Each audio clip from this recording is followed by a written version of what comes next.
Hello everyone, this is going to look at social studies from the birth of the American nation up to the birth of the National Council for Social Studies. So I made some notes and we'll go over this article that you should have read before you listen to this lecture. So if you haven't read it, it really helps to read first. You'll notice that it says right here the citizenship of the United States would need, however, to be educated in the values and responsibilities necessary for national cohesion. We see that from the beginning of education in America, we always see this need for what's called citizenship education. So the term citizenship education, national cohesion starts really emerging here. Look at the keywords in this paragraph alone. The goal was patriotism, prudent, wisdom, and loyal. So always think about, people always say we need to bring back religion to education. Well, that would be going into the Puritan days before America actually established their education system. So if we look at our founding fathers, Franklin and Jefferson, and then you look at beyond that, when you look at like Noah Webster and Dewey, you always see a big thing is citizenship education and looking at this idea of making a good person that will continue being a good citizen. So I saw that and I saw those keywords. I was like, man, look at that. So if someone says we need to go back to our roots and they say we need to bring back religion to education, we need to bring back God to school, I hear that a lot. That's fine. I'm a Christian, but that's fine. But make sure you know where that is in the timeline. That would be the previous lecture when we look at the Puritans. But when someone says we need to go back to our founding fathers, then we start saying, well, wait a minute. They wanted, and what they really wanted was a well-refined citizen of the United States. At this country began as an experiment with self-government. Benjamin Franklin, right here, said that we should develop in students a sense of patriotism and naturalistic values. So just think about that. Many of y'all are already teachers. You're already out there teaching. Do our students have patriotism? Are they proud to be an American? Have we gotten away from that? That's a very interesting question. Moral training, training for citizenship, and the judgment. People do make poor decisions, but it is interesting. Are we making people who have good decisions? And that'd be a really good question. Some of the great minds of the 19th century, right here, it talks about this idea of history. So when you're reading this, I put my little notes right here. It says that history becomes this big element, that we need to study the past. Geography would come into play as well, but like right here it says, Jefferson reported in 1818 that history and geography were important subjects. So before 1810, 1805, history was generally, and the article mentions that, taught as little bitty booklets in the class and would usually be in other areas like civics and government. But we never really had these huge classes on history. That's right. If you took classes in 1500 England, they didn't have history classes. That would be part of other parts of that. So that's very interesting. History starts really emerging, and you're going to see this as you read this article. It's like a race between history, geography, economics, and then later the social sciences, which try to say, okay, we're important as well, and that's what it's going to lead to the report of 1960. The emergence of social education originated in Great Britain during the 1820s. I'll highlight that right here. And then quickly moved to the United States. It's this idea of promoting social welfare. Social welfare. So if you were in a school before the 1820s, you probably took history classes that were just booklets. You would be taking a government class, and they would have a history class. There would be the reciting of the Pledge of Allegiance, but think about the idea of social welfare, that we need to help each other. And then here's one of our big battles right here. By the 1820s, we see history, geography, and civics kind of jockeying for position to be a major component of what would later become known as the social sciences. Jedediah Morris as the father of American geography. Jedediah Morris was the father of American. And he also, by 1880s, we're talking moral and patriotic values through historical myths, moral parables, and even religious stories. So yes, they did have that. That's a continuation of the old Puritan days.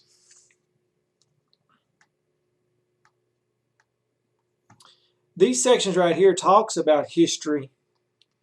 And history really wasn't a class. History was part of books that they would give. Right here it says, used primarily for elementary type schools, the textbooks include a history of countries and states, while a 1788 edition added a history of the United States. So both these paragraphs, I made sure I wrote a note there that said that history was kind of not even a class in the early days. In 1785, the third part of Webster's The Grammatical Institute of English Language was published. Entitled was an American selection of lessons in reading and speaking, calculated to improve the mind and refine the taste of youth. Noah Webster has always been, people have pointed towards him as the father of the English language that's been Americanized. He stressed grammar and writing, and he also, in his books, pushed towards kind of a early learning of history. History is very elementary, the beginning of the conversations of history. When I read this, and I've studied this several times, you see that someone who was probably a colonial in 1780, 1790, they lived in the moment. They really didn't read books about the Magna Carta. They didn't read books about the famous British wars, the War of Roses. Those were just conversations people had had in the past. You did not really study and embrace history much. There were scholars, there were people who did that, and there were books on shelves in major libraries. But the mass production of historical stories did not occur as they do today, or as they did by 1880 or 1890. There was not many stories and books piled up about this. Children did not learn about the old days. You just learned about the now. And that's what's amazing about it. Now we have all these stories about the past, and some say we live in the past. But history was very elementary at the beginning. Then we start having the arrival of the textbooks. By 1827, Massachusetts required a study of the U.S. history in secondary schools. Many of this was pushed for by publishers, but for the most part, this was pushed for by patriotism, the need for people to know the past. Between 1801 and 1860, 351 textbooks were published or used in the United States. Most of these were general histories. There were some ancient histories, and it gives you right here on this little list of there. So that's not many textbooks, but you see by 1801 to 1860, more of the studies of history books were being in place. Now, by the Civil War, history was established. By 1830 to 1860, history had become an established subject in the U.S. in classes and schools. So, if you're wondering where social studies and social sciences comes into play, by 1830 to 1860, we see the establishment of history as a class, as an actual class in a high school setting. Economics, government, civics, not there yet, but history was. So what is history? History, of course, is the study of the past. And we start seeing historian scholars there, they're at the universities, University of Chicago, Harvard. So how can we teach people about history? And that's one of the big divides. And many people, you'll see, I don't want to get ahead of us, but many people argue that history had a prime example, it had a prime place in the lexicon of driving social studies, that we're going to teach this. But history abandons itself, abandons this idea of becoming a social science and encompassing other subjects, and just wants to focus on history. So we'll see that as we continue on. Textbooks, this article makes the argument that textbooks really did not make a major influence on the origins of social studies. All right, that's true. Textbooks do not make an input on the social studies, but it did have on history, obviously. History of social sciences. Social education at the turn of the century was dominated by historians. See, historians had their place. They had their foothold. They were teaching. They've got over 351 textbooks. They are teaching about history, and they're there. But what about the social sciences? The emergence of the social sciences and the sociology, political science, economics, the study of politics, the study of money, the study of psychology and sociology, they really didn't have a foothold. But what did happen was in 1884, a group of historians founded the American Historical Association, or the AHA. So this became one of the first ones. So you start seeing that by 1884, they were established.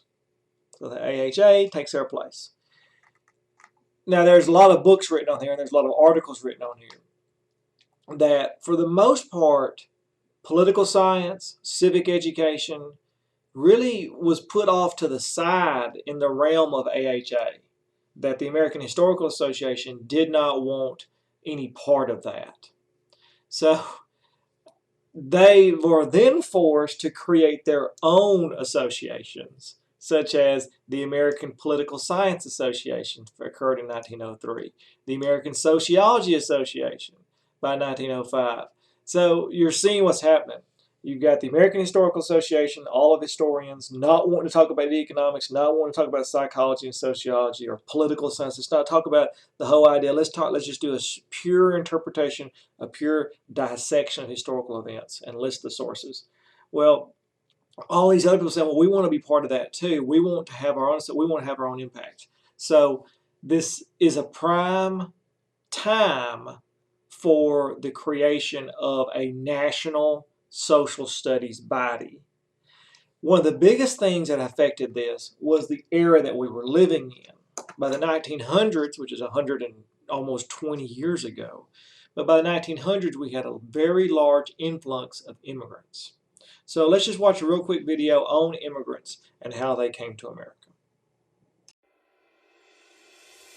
Immigration. It's been the defining characteristic of America since before our country even began. So it's important to remind ourselves of our rich history, of where we all came from to create this one-of-a-kind melting pot of people that is the United States in the 21st century. The first successful colony in America was established in 1607 in Jamestown, Virginia by English settlers. But these first Europeans arrived in a land that was already home to other people, to indigenous Native Americans who thousands of years before had crossed over a land bridge from Siberia into what's now the state of Alaska. They were the first explorers of this beautiful land, and they would spread throughout the entire continent and throughout Central and Southern America too. Native Americans thrived by harnessing the power of nature, and over time, they formed into many distinct groups, each with their own languages and cultures. Then, in 1492, Christopher Columbus sailed the ocean blue and arrived in the Bahamas, and immediately encountered a group of these indigenous people called the Arawak. The Arawak were curious and friendly, but Columbus was filled with greed, and took some of them prisoner, demanding they show him where the gold they were wearing came from. Now, the Native Americans were so easygoing and poorly armed compared to these Europeans, who had modern weaponry like metal-forged swords and armor, and even guns, that Columbus said, quote, "I could conquer the whole of them with 50 men, and govern them as I pleased." And that's exactly what he, and other Spanish conquistadors who came after him, did. They vanquished indigenous group after indigenous group with cunning and sheer brutality, and got a lot of help from diseases like smallpox that moved ahead of them and just wiped the natives out. When smallpox was taken to the New World, nobody in the New World had ever seen a disease like this before, so the number of people who were susceptible was much greater. There was no natural immunity, and so therefore the number of people who could both contract the disease and then spread it, and the number of people to receive it once it had been spread, was much higher. Some scholars think there may have been a population of 20 million Native Americans, and the vast majority, perhaps 95%, were killed by Old World diseases. A continent virtually emptied of its people. Once word of the discovery of the New World, spread throughout the Old World, the kingdoms and empires of Europe, many people began to plan journeys of their own across the Atlantic Ocean.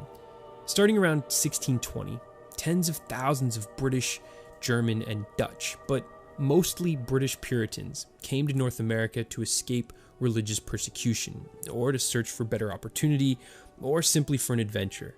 The Puritans spread throughout New England in the Northeast. The Dutch settled along the Hudson River in New York and established rich, successful trading posts in cities like New Amsterdam, which we now call New York City. English Quakers established the Pennsylvania colony and its commercial center, Philadelphia. More than 90% of these early colonists became farmers.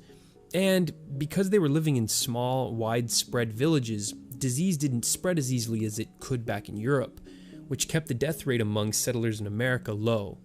All these farmers needed large families to help them farm, which caused the population to boom, especially in the New England colonies.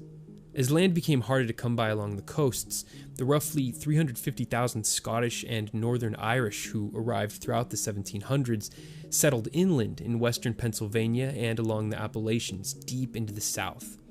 The British sent 60,000 prisoners across the ocean to Georgia, although the only thing many of these men were guilty of was being poor and out of work.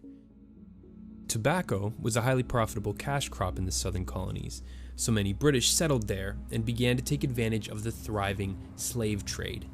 So those of us who study immigration history think in terms of why people leave their homelands and why they come here. And those are generally encapsulated in two words: push and pull. Something pushes them out of their homeland and something has pulled them to the United States. Now, obviously, in the earliest cases of slavery, they were not necessarily pushed from their homeland, but they were taken from their homeland. But the reason why they were taken is because there was labor to be done here in the United States. Okay. And it was a global force. The slave trade was fairly global, at least in the Atlantic, and later Asia would become involved in it as well. So here you have a forced migration. Hundreds of thousands of Africans were mercilessly captured and taken prisoner in their own lands, then put on ships bound for America, where they were sold into a life of hard labor for no pay and no chance of freedom. This is the population breakdown of the country around 1790, shortly after the colony's hard-won War of Independence with the British and the adoption of the American Constitution, which officially created the United States. The Native American population was so decimated by disease, war, and migration to the West that only about 100,000 were left inside the territorial United States. Out west, many Spaniards moved north from Mexico across the Rio Grande to settle in California, Texas, New Mexico, and Arizona. Not all of these settlers were of European descent. They could all speak Spanish, but ethnically they were a melting pot of whites, Indians, and mestizos, or people of mixed race. French settlers established footholds mainly along the St. Lawrence River and the Great Lakes, along the Mississippi River, and along the Gulf Coast, establishing the city of New Orleans. Their descendants are known as Cajuns. These French and Spanish populations would be incorporated into the United States in the coming decades through the Louisiana Purchase and the granting of statehood to the Western Territories. After more than 4 decades of relatively little immigration into America after its founding, in the 1830s, tens of thousands of immigrants began arriving on her eastern shores, again mainly from Britain, Ireland, and Germany. Some were attracted to the cheap farmland that was made available by westward expansion, while others took advantage of the manufacturing boom in the cities sparked by the Industrial Revolution. The Irish were mainly unskilled laborers who built most of the railroads and canals, took jobs in the emerging textile mill towns in the Northeast, or worked in the ports. About half of the Germans became farmers, mainly in the Midwest, and the other half became craftsmen in urban areas. Asian immigrants, mainly from China, began crossing the Pacific to work as laborers, particularly on the Transcontinental Railroad or in the mines. Immigration also during the 19th century was usually male-dominated, males in their prime working years between the years of 18 to 25. The Irish being the one exception. Eventually there would be more Irish women who immigrated than Irish men. Immigrants to this day often follow established patterns. They leave one village or one city and go to another city in the United States because someone has already established that pattern for them. People go to where they know people. And those people here often can arrange for jobs and employment and places to live and so on. It was often said that your first job when you got off the boat was whoever picked you up at the docks. Now people say your first job is whoever picks you up at the airport. After tripling from the decade before, in just 2 more decades, from the 1830s to the 1850s, the amount of immigrants arriving in the United States each year tripled again to about 170,000. By the 1850s, when the total population of the country passed 20 million and things began to get a bit crowded, America's first measurable anti-immigrant feelings began to take root, mainly targeting Irish Catholic immigrants who were arriving in large numbers to escape the poverty and death of the potato famine that was hitting them hard at home. But with a huge boom on the horizon, this early xenophobia was nothing compared to what would come later. Large, steam-powered ships took to the seas after 1880, replacing the older, slower sailing ships, which meant it was suddenly much faster and cheaper to cross the ocean, making the dream of a journey to America more accessible to many around the world. Processed and ticketed, they waited for their ship.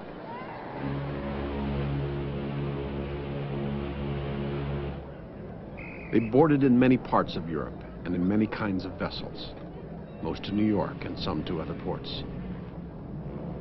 But they had one thing in common. They were traveling steerage, and the steamship companies understood the profit in numbers. Before long, millions of immigrants were arriving on America's shores. They passed through immigration processing stations like Ellis Island in New York and Angel Island in San Francisco Bay. This wave was much more diverse than before.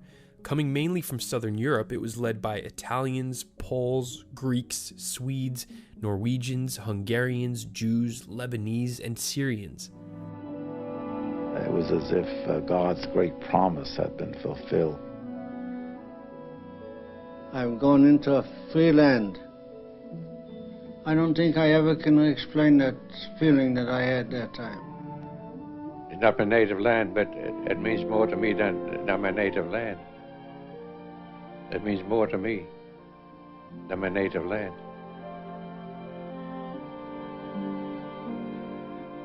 Any country on earth that this never happened. And then become a human being again. It's a miracle. And everybody had hopes. And one thing I was sure, and thousands like me, that the degradation, the abuse, and the privation that we had in Europe, we wouldn't have here. This group was young. Most were under 30 years old, mainly because an entire generation of the children of farmers and factory workers in Europe and the Russian Empire couldn't find work because the owners of the farms and factories preferred to have an efficient machine that they didn't have to pay do the work instead of a human being. Well, this was fine by America, whose steel, coal, automobile, textile, and garment production industries were booming. It happily took in this pool of eager, hard workers and put them to work in its growing industrial cities. As mills and factories sprouted across the land, cities grew up around them. In turn, the cities beckoned to workers by the millions from the American countryside and from overseas to fuel the burgeoning industrialization.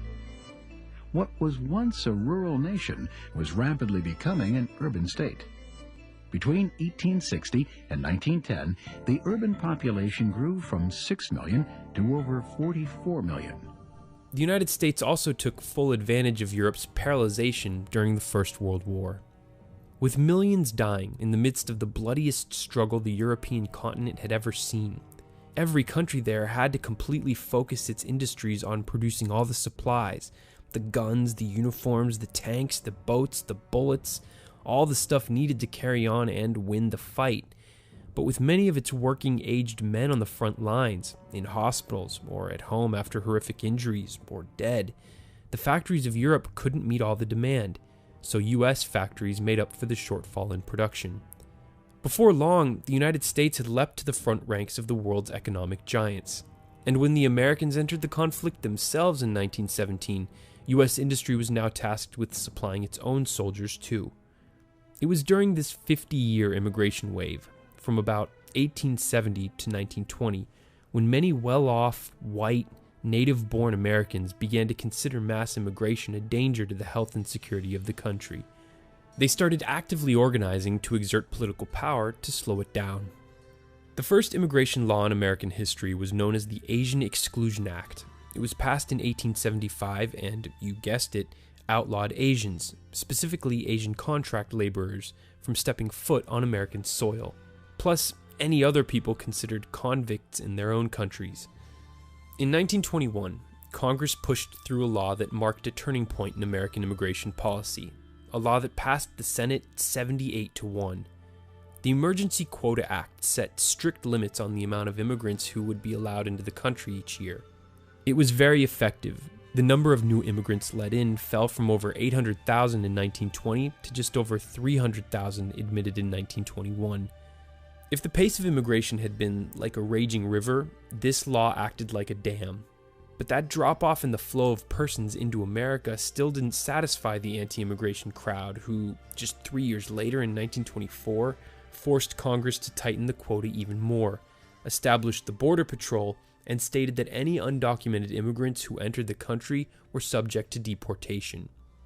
It's during this time that the definition of illegal alien was born, a term that would be used to stigmatize the next group the anti-immigration community's crosshairs became fixed on: Latin American migrants living and working in the U.S. Southwest. After the quota laws passed by the U.S. Congress in the 1920s, immigration was capped for the first time in American history. One of the exceptions to the strict quotas were documented contract workers from the Western Hemisphere who could come into and out of the U.S. freely. The other major exception were the hundreds of thousands of refugees who were allowed in, mainly Jews escaping the horrors of the Holocaust during and after World War II, and the roughly 400,000 families who fled Cuba after the Castro-led revolution of 1959.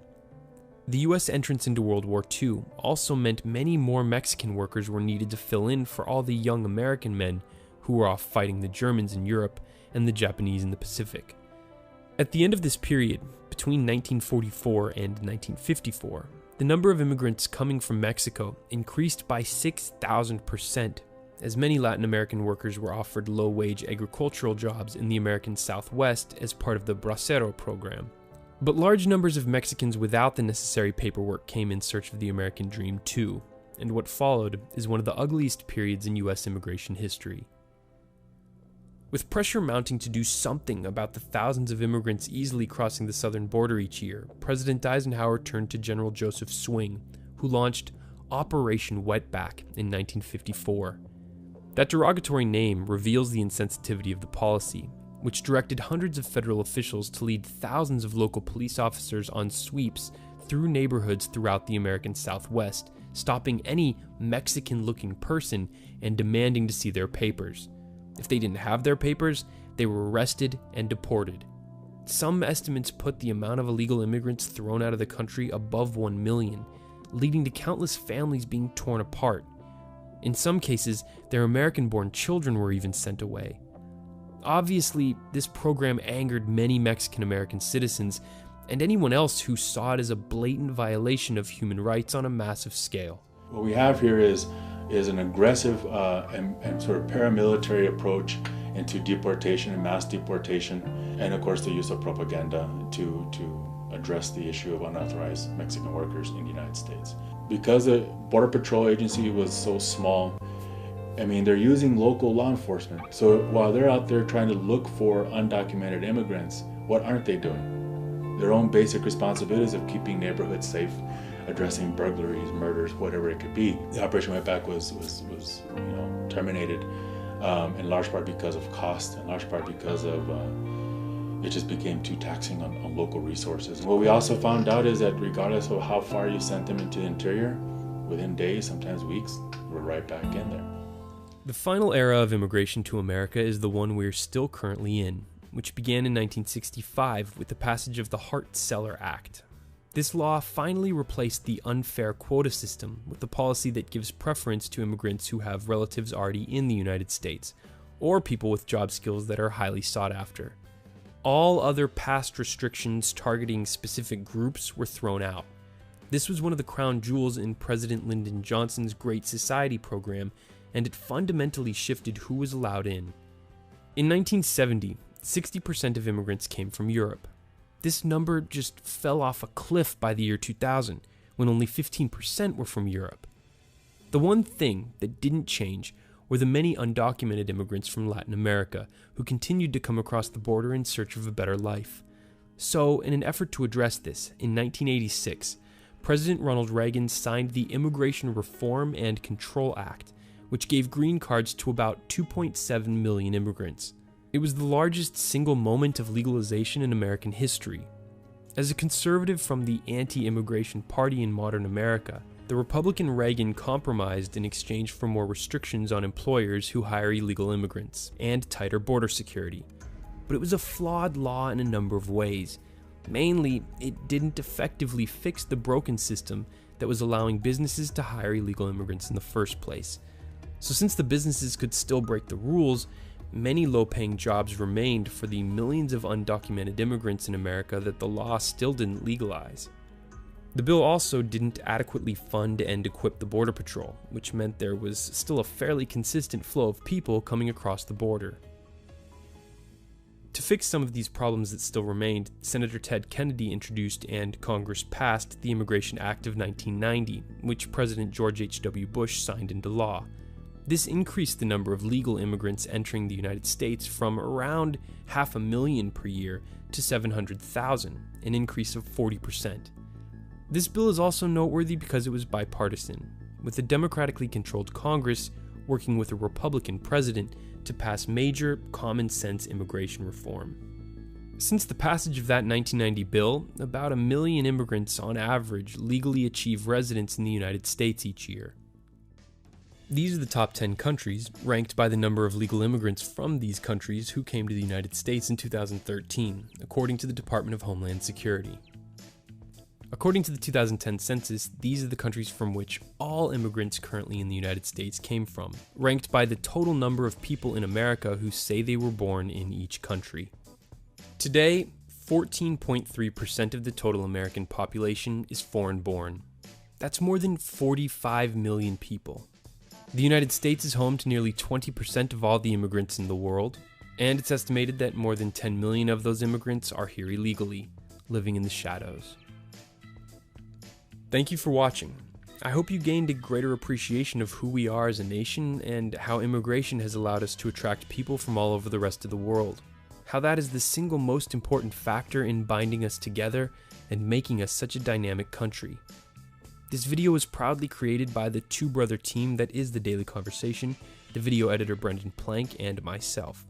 Click on the screen to watch our full documentary on the most fascinating mega projects under development around the world, the 10 most promising energy sources of the future, our ranking of the 10 best presidents in American history, or our latest video.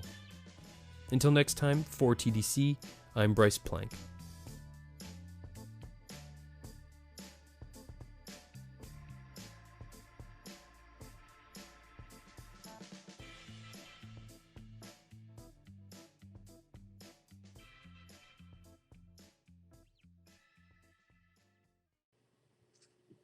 All right, so by 1900, even though the AHA and other groups had been pushing for their own agendas, the immigration movement, or the immigration influx, was causing people to just demand more from their education system. And they were saying that we need social sciences, we need civic education, we need psychology, we need economics, we need all these other subjects to be brought into our classrooms. So the American Historical Association was losing power and losing influence on this. We need a pure study interpretation of history because of the immigration movement. Sociology had been introduced by 1911, but had rarely found any role in the schools, and the article mentions that. The emergence of the social studies, this right here gives you a timeline, the Madison Conference, how to study and teach history, method in history, the teaching of history, and look at this by 1902, and civics. So right here, the teaching history in junior and senior high schools, teaching history. So there starts this push towards and National Council of Geography. So the history element of social studies is being pushed back, and this idea that we need to teach other subjects begin to coming in here. Academics start getting involved. Right here it says, Wesley by 1937 wrote that economics, this is what he cited, economics, sociology, and civics were called social studies as early as 1905. So that's where we start seeing this term coming here and getting labeled. Because historians would say, civics, that has no role in a history class, or sociology, that has no role in a history class. So then people started saying, well, I'm going to teach sociology, I'm going to teach history as well. Well, that's not a history. Well, okay, we'll call it social studies. It's like, so they kind of went up the historians there. As we look at this page right here, one of them talks about the Agricultural Institution at Hampton, Virginia. Also was the Booker T. Washington School. It's a school for freemen. One person said that was an argument for social control. Well, that could be here or there. Well, you can see more. You can read more on that on your own. The Committee on Social Studies. We see that the birth of what's known as the National Education Association takes place. And they really wanted schools to be relevant to everyday life. That's what they wanted. So the NEA really starts getting this push that we need to fix our schools, we need to make our schools better. There was also a pushback against this idea that we need to encourage people to go to college. Schools used to be just designed for getting ready for the academic entrance exams of Harvard and other institutes of higher learning. So we start getting away from that by the 1910s and the 1915. We start saying we need a different structure on how education needs to be. So NEA created this other group. They created a subgroup, the Commission for the Reorganization of Secondary Education, that was chartered in 1913. It was a subcommittee of CRSE on social studies. And it just first brought that. They finally become known as the Committee on Social Studies, was formed with historian Edwin Krug, one of the most successful efforts of the entire. So this is where we get our big report of the Committee on Social Studies. And it says right here, while history would hold a prominent place in the committee's recommendations, the capstone course of the social studies curriculum was to be the center of the senior year known as Problems of Democracy. Today we call that government class, but you actually start seeing them say, hey, you need to study and understand democracy and how that works. And that kind of goes back to the beginning, 1776, with Benjamin Franklin saying that we need to have citizenship education. We need to make good citizens, good stewards of our future. When analyzing the impact on the Committee of Social Studies, Wesley noted that the committee gave currency and respectability to the phrase social studies. It went far towards destroying the notion that school subjects must faithfully and fully reflect the scholarly bodies and materials. It did much to popularize the needs of pupils and to emphasize the desirability of providing for pupil growth rather than about just memorization of facts. This ushers in the birth of what became known as the National Council for Social Studies. And that's where they were born, obviously. Now this right here says the AHA helped create the NCSS in 1921 and supported it during its early years until its break in 1935. Murrah noted that there was a multiple founding fathers of NCSS, but they also made the comment that AHA pretty much just put them in the back door right here. For following the organization of the council, it met at the back door of the AHA and was regarded as a poor relative. So whether who created it or who didn't create it, that's fine. But you see where the NCSS comes from. The NCSS comes from the AHA not allowing other groups such as psychology, sociology, civics, political science to have a place at their table. And instead that caused a fragmentation. That NEA steps in and says, okay, we need to have a major report on education. So they create a subcommittee which becomes known as the Committee for Social Studies 1916.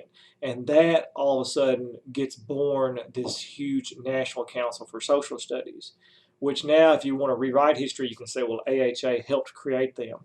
Well, they did help create them by not giving the other parties a seat at the table. Now, many people would say, let's go, I'm confused, let's talk real world. These are just organizations, how are they affecting an actual school? So let's make sure you understand that when book publishers are writing textbooks, they need someone to write those textbooks. So they usually go to these major organizations such as AHA. At the time, the AHA was there. So AHA would get these book contracts for these textbooks, and and meanwhile in the back you've got all these committees, you've got all these meetings, and these people are saying, well, I would like to write a textbook, but I want to add the sociology component. And AHA would say, no, you can't do that. So AHA would not allow those textbooks to be expanded like that. So that's one way. Also, conferences, they would have national conferences. They would have jobs also would open up, and they would only be true historian jobs, no political science jobs. So there is power in lobbying and power in money like that. And that's one reason why NEA steps in, the National Education Association, which had strong lobbyists at the time. And they come in and they emerge and they say, okay, let's fix all this. We've got scholars who are fragmented. We've got no national agenda.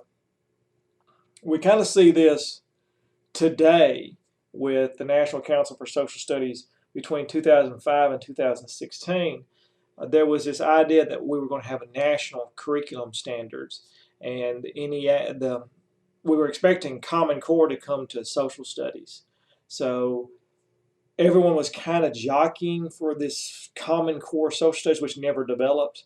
So what happened was the NCSS developed the C3 model, which they called, that was their national standards. So whenever an organization sees that there is a fragmentation and that there's confusion among people, they usually try to step in, and that's what the NEA saw at this time, and they stepped in with that committee, and that committee absolutely created the National Council for Social Studies.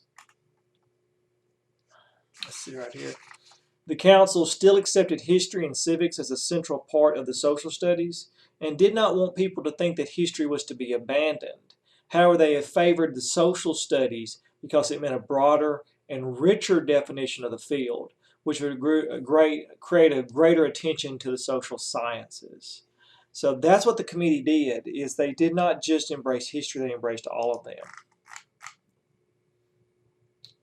Philosophically, scholars began to disagree about not only what should be taught, but how it should be taught. Even though the content was being determined mostly by historians, they could not agree about the goals and purposes of education.